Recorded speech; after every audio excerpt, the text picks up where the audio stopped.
Saya tadi tanya ke Pak Gubernur, berapa dana otsus kita? 8 triliun untuk tahun ini. Betul Pak Gub? 8 triliun.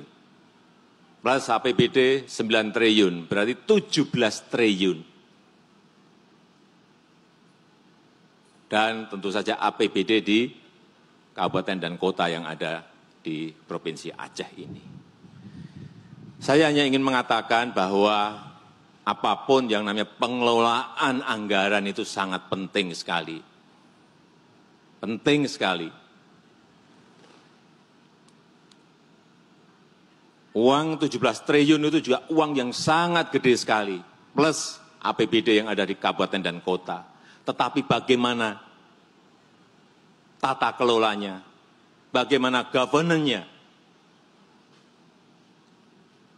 Apakah APBD itu tepat sasaran, bermanfaat untuk rakyat, dirasakan oleh rakyat. Itu yang masih menjadi tanda tanya saya. Saya ngomong apa adanya. Oleh sebab itu kalau tadi Bang Surya Paloh menyampaikan perlu asistensi, saya bertanya kepada pemerintah daerah,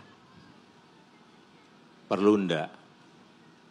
Kalau perlu besok langsung saya dampingi.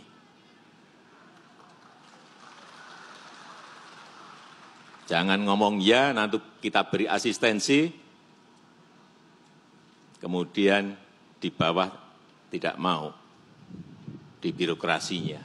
Karena itu menanggung sebuah konsekuensi bahwa governance, tata kelola harus bersih, transparan, akuntabel. Tapi kalau saya tanya kepada rakyat, pasti seluruh rakyat akan bilang, iya, benar.